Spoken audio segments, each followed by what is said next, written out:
Je m'apprête à faire une petite randonnée de 5 km dans les quartiers sud de Caen, à Vaucelles. Je me trouve au départ de l'église Saint-Michel. Je suis sur son parvis. L'église Saint-Michel est une rescapée des bombardements du débarquement. Cette église est, paraît-il, très belle à l'intérieur, mais malheureusement, elle semble fermée. J'espère qu'à la fin de la randonnée, je la trouverai ouverte. Ah, elle ouvre! Vous avez vu un miracle en direct. C'est mon amie Sainte-Thérèse de Lisieux qui est à côté, qui m'a entendu. Cette église se trouve rue Branville. Il y avait à l'origine une église romane qui avait été bâtie du temps du roi Henri Ier Beauclerc, dont il faut bien convenir qu'il n'a pas laissé une grande trace dans l'histoire. L'édifice postérieur actuel comporte une façade néoclassique surmontée d'un clocher octogonal avec dôme de la fin du XVIIIe siècle.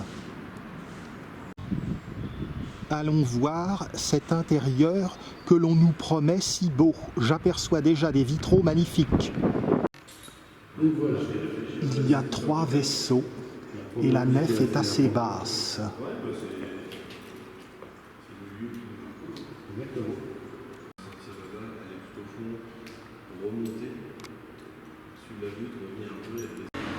Le miracle était en fait partiel, car ce n'est pas le clergé qui a ouvert l'église, mais des ouvriers chargés de restaurer l'église.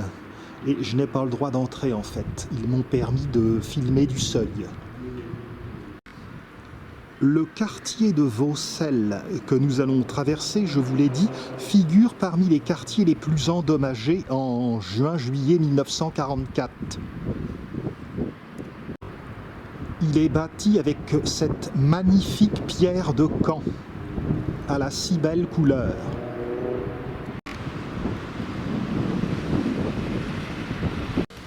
Dirigeons-nous vers la droite pour gagner la Venelle Sainte-Anne.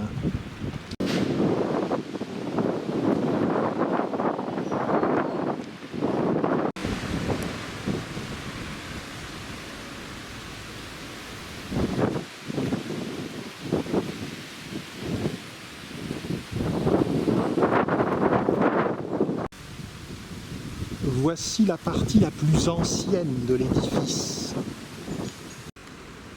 Le clocher roman qui s'encastre en fait dans des éléments de gothique flamboyant. Dans le soleil, on voit mieux le clocher octogonal. Gagnons le chevet. Les volatiles ont trouvé là un perchoir un peu en pente quand même.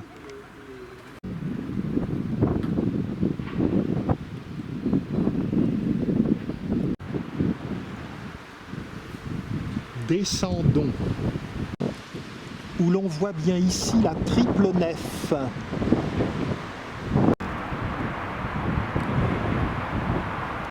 La Venelle Sainte-Anne nous mène à la rue de Falaise.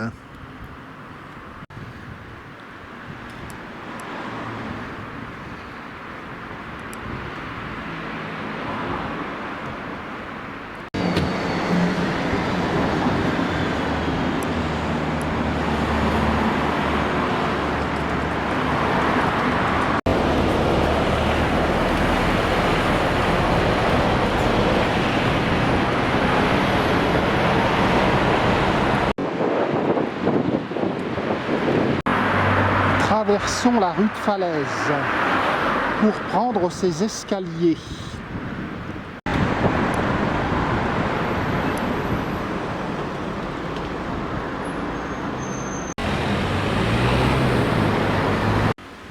Les champs en question sont d'anciennes carrières de pierre de Caen.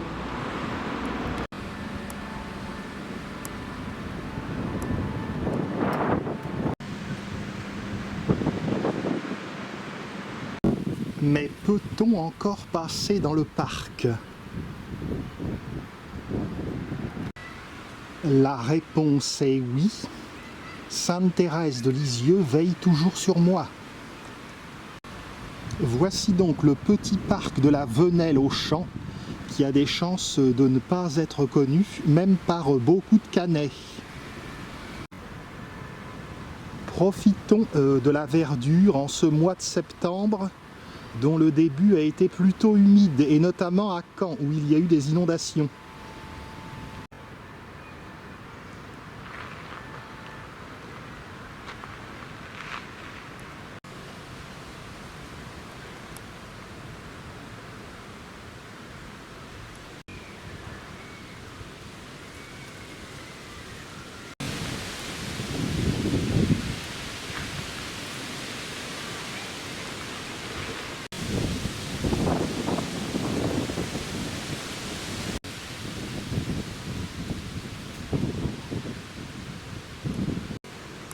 Je domine Vaucelles.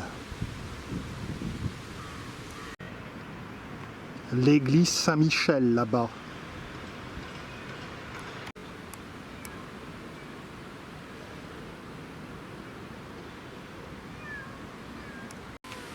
Voici un conifère comme on n'en voit pas très souvent et qui semble s'apparenter à un araucaria, mais je ne suis pas sûr. Au fond du parc, sur la droite, s'ouvre le cimetière Saint-Jean, qui figure parmi les cimetières dormants de Caen. Il faut que je vous dise un mot des cimetières dormants de Caen. Il s'agit de cimetières très anciens et qui ne sont plus entretenus. La végétation a repris ses droits. Et ces endroits de Caen sont très étranges et appréciés des habitants pour les promenades mélancoliques, bucoliques qu'ils offrent. J'ai prévu de visiter Caen et ses environs sur 4 jours et je suis bien content car la météorologie est, paraît-il, favorable. Il y a quand même un peu de vent. Ce cimetière dormant est très curieux.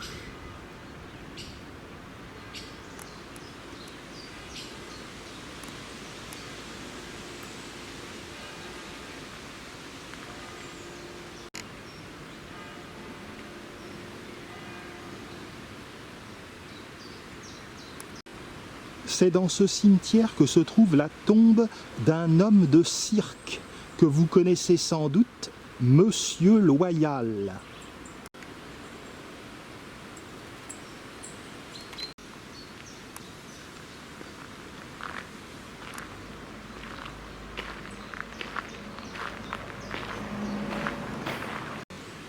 Très curieusement, ce cimetière a beau être dormant, il ne l'est pas complètement puisque, voyez-vous, une plaque a été apposée en 2009. Allons voir si je trouve la tombe de Monsieur Loyal.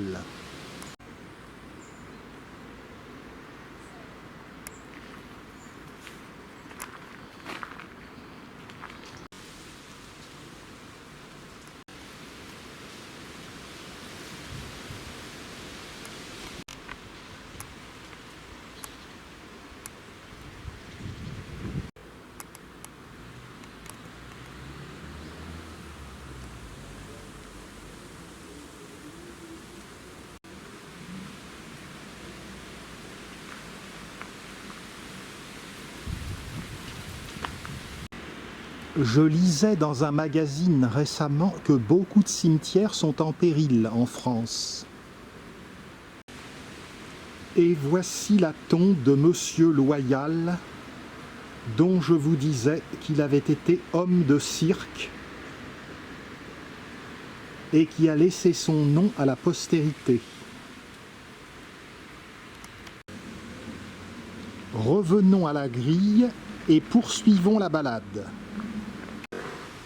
Je sors et j'emprunte à droite la rue Canchy.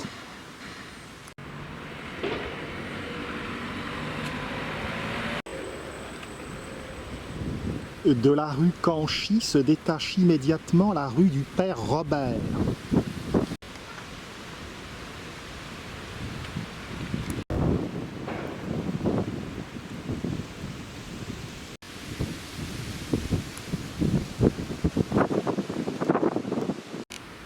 Un quartier d'après-guerre. Et avec cette pierre de belle couleur. Sur la droite s'offre un escalier qui va me permettre de rejoindre la rue du Belvédère.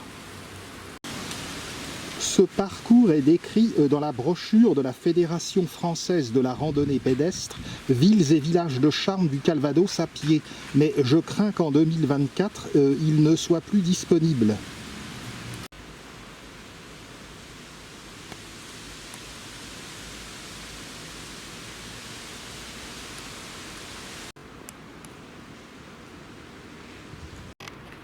Des petites maisonnettes de périphérie qui font le charme de la France.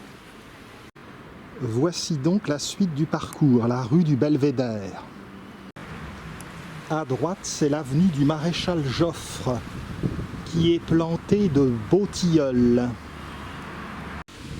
Au sud-ouest de Caen, il y a un quartier qui s'appelle le Nice-Cannet. De belles anémones du Japon.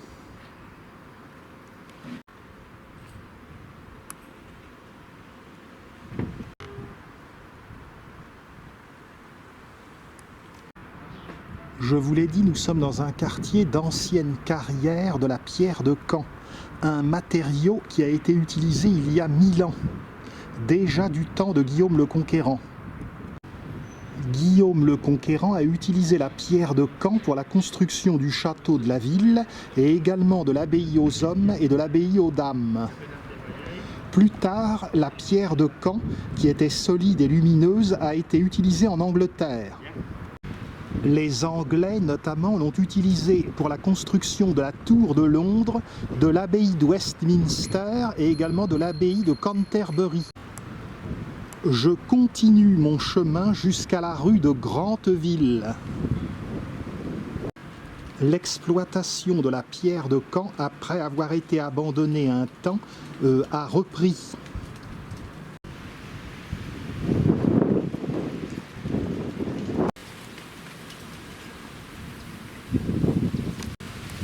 Voici un exemple de cette pierre de Caen.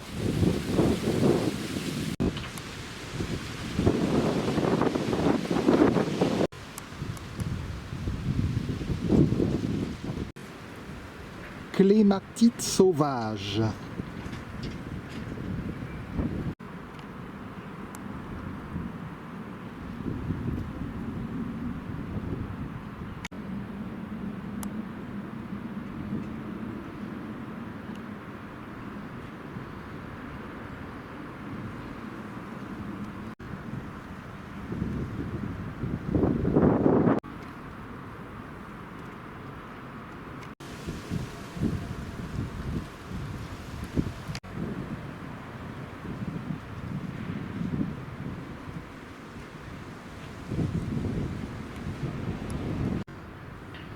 Une grande dépression.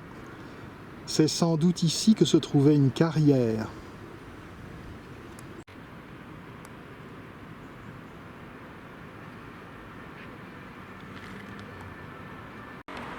Là-bas, l'hôpital de Caen, que l'on peut apercevoir au Havre sur la ligne d'horizon. J'arrive rue de Granteville. Je traverse.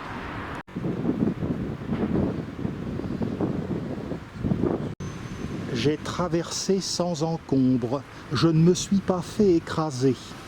Certes, voir Caen et mourir, ça aurait de la gueule, mais je préfère revoir Caen et mourir. La ligne de tramway, on tourne à gauche.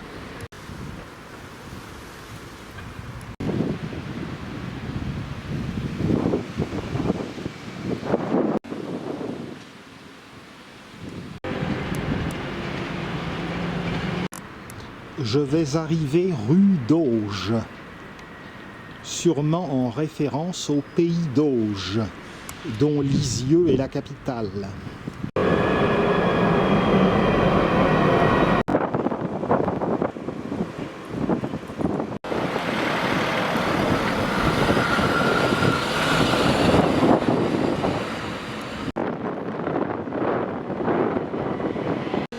J'ai traversé la rue d'Auge. J'emprunte la rue du Marais. Il s'agit de voir les vestiges de la chapelle Sainte-Paix. J'aperçois la chapelle en question. La chapelle Sainte-Paix est tout naturellement fermée. Cette Sainte-Paix est tout naturellement, perpétuellement en vacances, vu qu'il y a des guerres sans arrêt. Rebroussons chemin vers la rue d'Auge.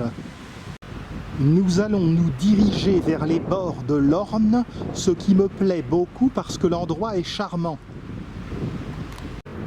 Un immeuble circulaire. Retour à la rue d'Auge.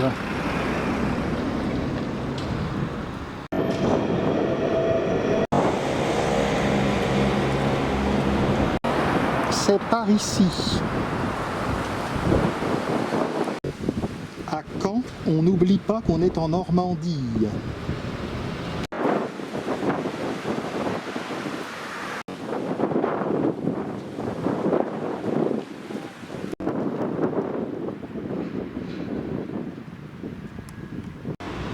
Je ne suis plus très loin de la gare SNCF de Caen.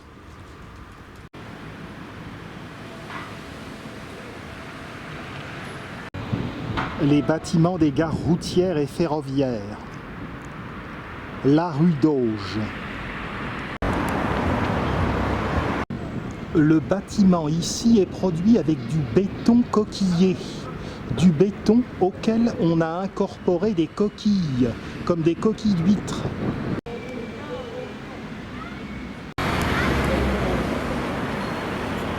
À présent, je vais passer sous les voies de chemin de fer. La rue de la Gare, qui est derrière, va me mener à l'Orne.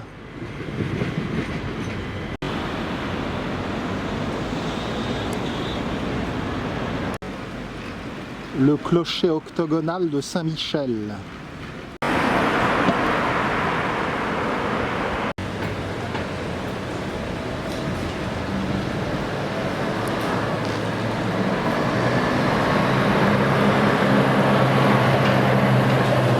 La gare.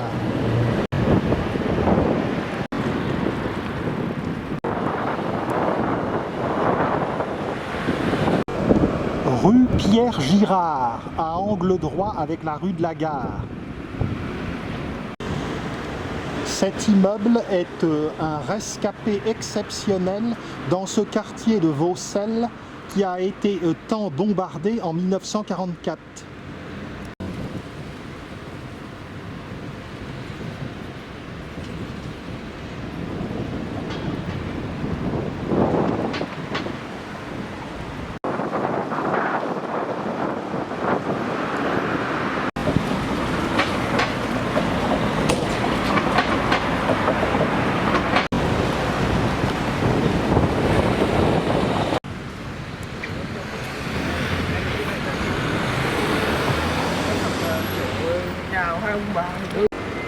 Voici l'Orne, qui se jette dans la Manche à Ouistreham-Rivabella.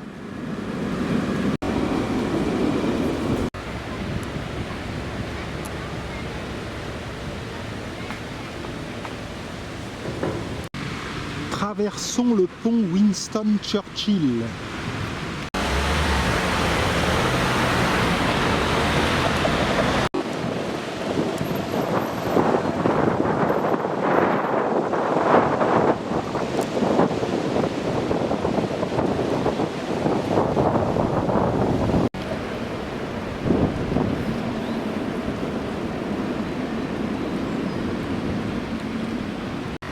J'emprunte à présent la promenade de Sévigné.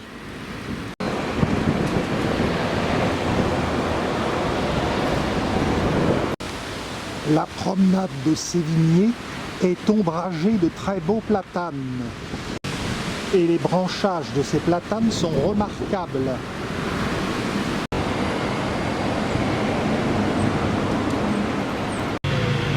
Le sens du courant est de droite à gauche, même si l'on a l'impression que c'est l'inverse.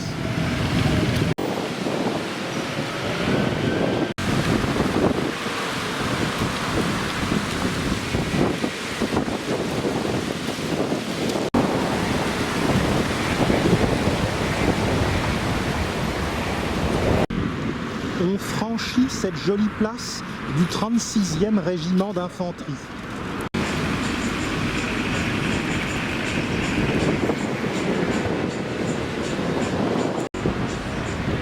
Poursuivons vers la prairie. Le pont de Bir Hakeim.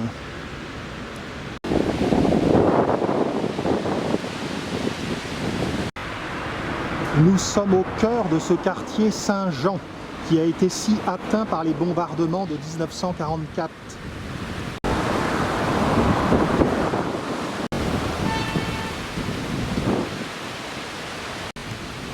Dans le prolongement du pont Bir Hakeim, le cours du général de Gaulle.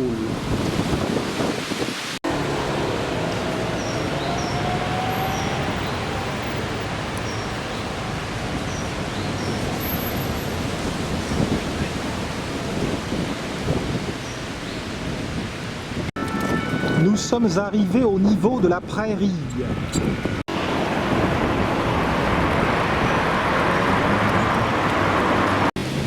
On continue par le cours du général Koenig.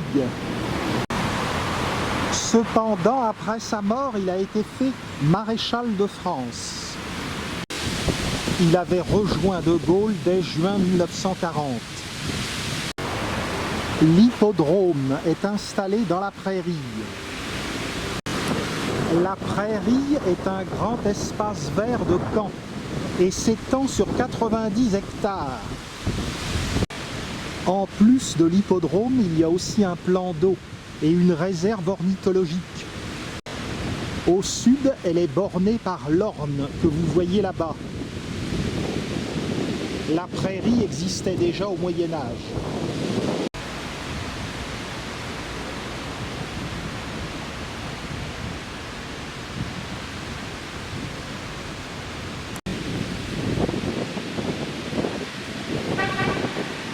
Toujours l'église Saint-Michel de Vaucelles là-bas.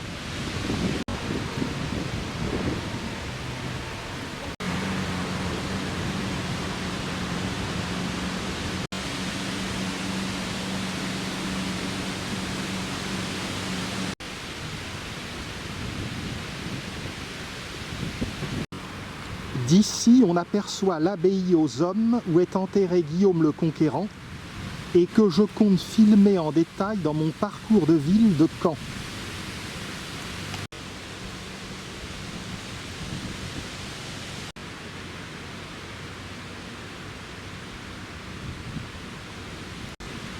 Direction la passerelle de l'Orne.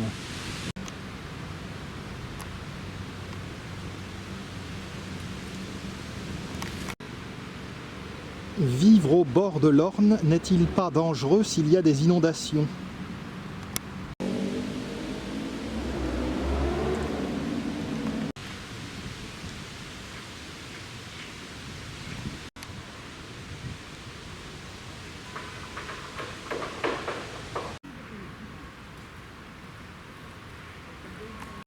J'approche de la passerelle de l'Orne.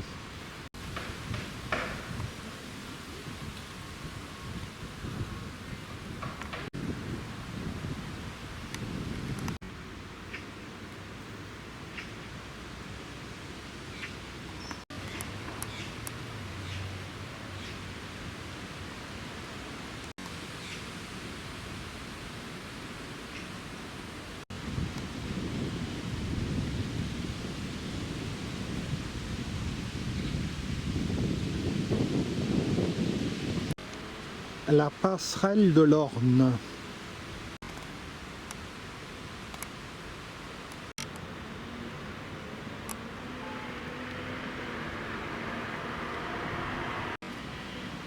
Par la passerelle de l'Orne, nous regagnons le quartier de Vaucelles.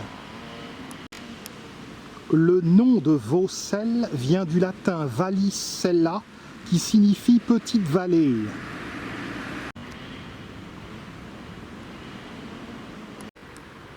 Après la passerelle, nous allons prendre la rue de l'Arquette à gauche, une rue qui longe la voie de chemin de fer.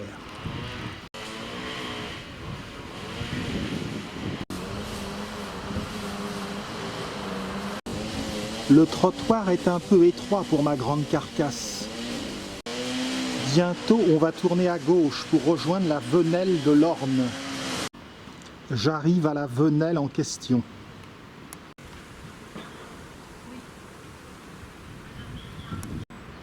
La venelle suit le cours de l'Orne. On se trouve sur l'autre rive par rapport au cours du général Koenig, mais ici ça me semble moins séduisant. Des maisons anciennes bordent la rive.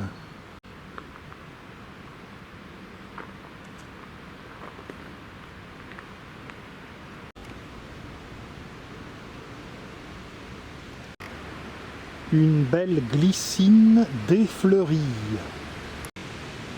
au-dessus d'une belle porte.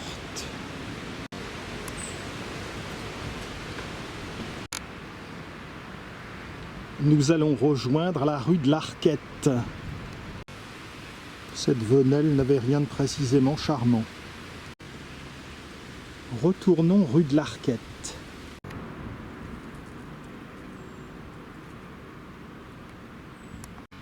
Sur la droite, nous allons prendre la rue Montaigu. Je ne sais pas où est la rue Capulet. Les parages sont propices à la rencontre de belles demeures.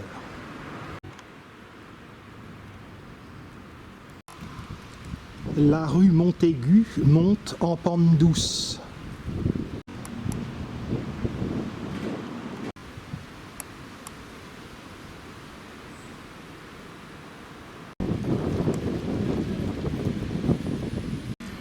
Je vais emprunter la passerelle pour franchir la voie de chemin de fer.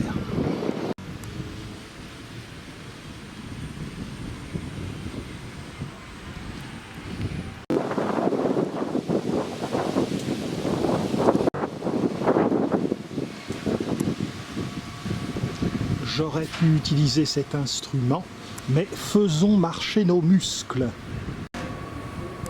Le point d'aboutissement de la randonnée n'est plus très loin.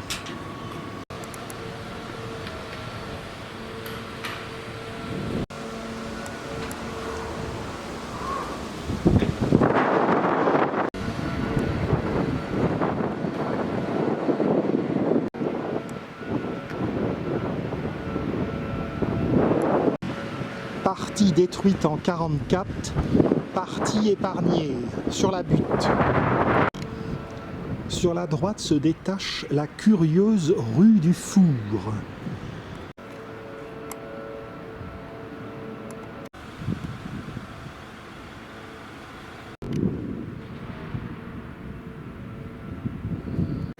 La rue du Four aboutit à la rue de la Motte. Sur la droite se trouve la rue du Milieu. On trouve des bâtisses anciennes dans cette rue.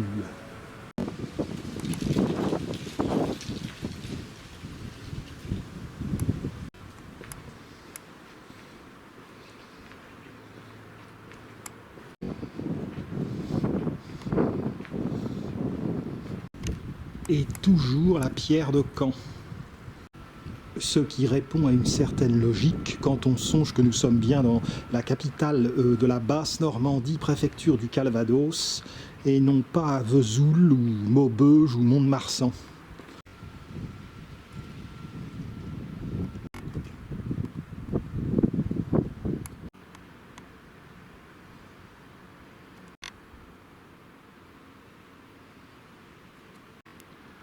Poursuivons jusqu'à la venelle Gautier. Ici encore un témoignage d'ancienneté.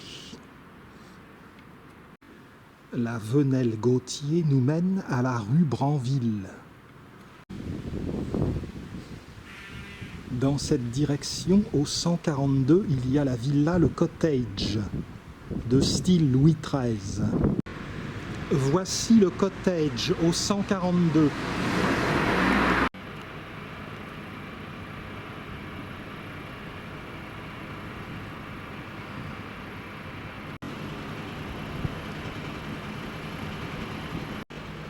À présent, revenons à l'église Saint-Michel.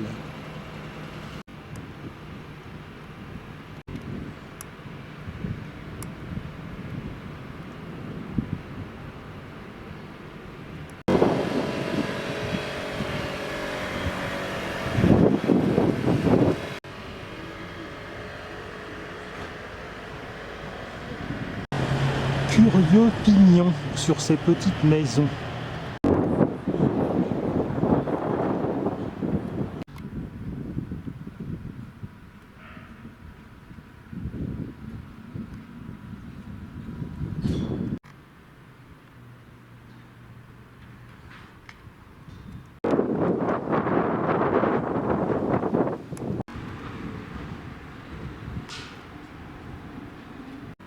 Retour à la Venelle Gautier.